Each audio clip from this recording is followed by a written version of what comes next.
السلام علیکم دوستوں، میں ہوں آپ کا ہوسٹ سبطین خان اور امید کرتا ہوں کہ آپ سب جہاں بھی ہوں گے خوش ہوں گے اور خیر و عافیت سے ہوں گے۔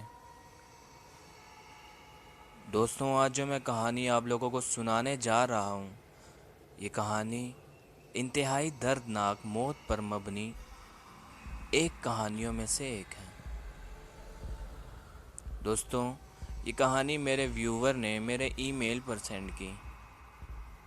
پہلے تو میں شکریہ ادا کرنا چاہوں گا اس ویور کا۔ دوستوں، انہوں نے کہا کہ بھائی میں چاہتا ہوں کہ آپ اس کہانی پر کوئی ویڈیو بنائیں۔ میں نے سوچا کہ کیوں نہ بنائی جائے۔ تو دوستوں، ویڈیو شروع کرنے سے پہلے میں اس کہانی کا ذرا انٹرو دیتا ہوا چلوں۔ آج سے کچھ سال پہلے کی بات ہے کہ سعد نام کا ایک لڑکا ہوا کرتا تھا۔ کہتے ہیں کہ اس پہ کسی بری آتما کا سایہ ہو گیا تھا جس نے اس لڑکے کی جان لے لی۔ آخر سعد پر وہ اثرات آئے کہاں سے، اور ایسا کیا ہوا کہ سعد کی جان تک چلی گئی؟ دوستوں، کہانی شروع کرنے سے پہلے جو لوگ میرے اس چینل پر نیو آئے ہیں وہ کائنڈلی جا کر میرا چینل سبسکرائب کر لیں، اور اگر ویڈیو پسند آئے تو ویڈیو کو لائک کر دیں۔ تو آئیے چلتے ہیں ویور کی کہانی انہی کی زبانی سنیں۔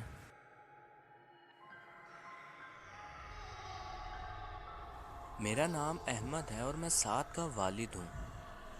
میرے گھر کے پیچھے ایک بہت پرانا قبرستان ہے جو انگریزوں کے زمانے میں بنایا گیا تھا، جس میں آج بھی انگریزوں کی قبریں موجود ہیں۔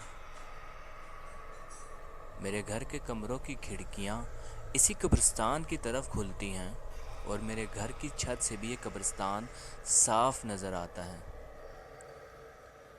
ساتھ کے کمرے سے بھی قبرستان کی طرف جانے والی ہوا کا بھی گزر ہوتا ہے۔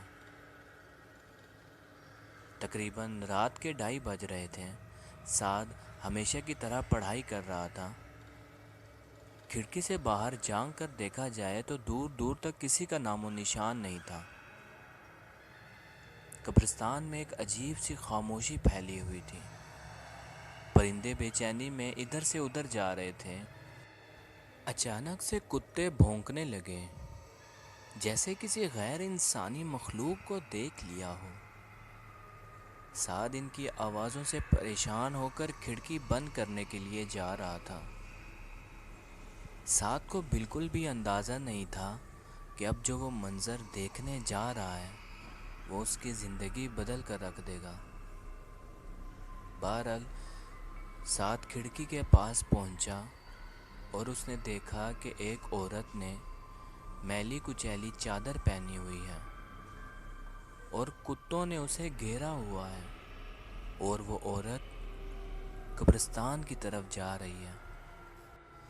سعد تشویش کے عالم میں اپنے گھر سے باہر نکلا اور اس عورت کے پیچھے گیا۔ اتنی دیر میں وہ عورت قبرستان کے اندر جا چکی تھی۔ سعد نے سوچا کہ رات کے اس وقت قبرستان میں جانا ٹھیک ہے یا نہیں، لیکن اس کا دل کچھ اور ہی کہہ رہا تھا۔ بس پھر وہی ہوا جس کا ڈر تھا۔ سعد اس عورت کے پاس پہنچ گیا اور اب وہ اور عورت آمنے سامنے کھڑے ہیں۔ سعد نے اسے پوچھا کہ وہ کون ہے اور اتنی رات کو یہاں کیا کر رہی ہے۔ جیسے ہی سعد نے یہ سوال کیا، اچانک سے ہڈیاں چٹخانے جیسی آواز آتی ہے۔ اس عورت نے بنا مڑے اپنی پوری گردن پیچھے گھما دی۔ اس کا خوفناک چہرہ سعد کی طرف تھا اور باقی کا جسم دوسری طرف۔ سعد یہ سب دیکھ کر اپنے ہوش و حواس کھو بیٹھا اور پاگلوں کی طرح وہاں سے بھاگا۔ بھاگتے بھاگتے جب وہ قبرستان کے دروازے تک پہنچا تو اس کا پیر ایک بڑے پتھر سے ٹکرا گیا اور وہ زمین پر گر گیا۔ سعد کے سر پر چوٹ لگنے کی وجہ سے وہ وہیں بے ہوش ہو گیا۔ صبح ہوئی تو میں نے اپنے بیٹے سعد کو وہاں بے ہوش پایا۔ میں اسے اٹھا کر جلدی سے گھر لے آیا۔ پھر اس نے ہمیں رات کو ہونے والے سارے واقعات بتائے۔ بس اس دن سے اس کی طبیعت خراب سی رہنے لگی اور اسے عجیب سے دورے پڑنے لگے۔ اس کی راتوں کی نیند اڑ گئی تھی۔ وہ کہتا تھا کہ اس کے کمرے کی چھت سے خون ٹپکتا ہوا اسے نظر آ رہا ہے۔ وہ عورت اس کے خواب میں آتی تھی، جس کی وجہ سے وہ ڈر کے مارے سو نہیں پاتا۔ اسی طرح دن گزرتے گئے۔ پھر ایک دن سعد اپنے کمرے سے نکل کر آیا۔ اس کے کپڑے میلے ہو گئے تھے۔ اس کے ہاتھوں پر ناخنوں کے نشان تھے۔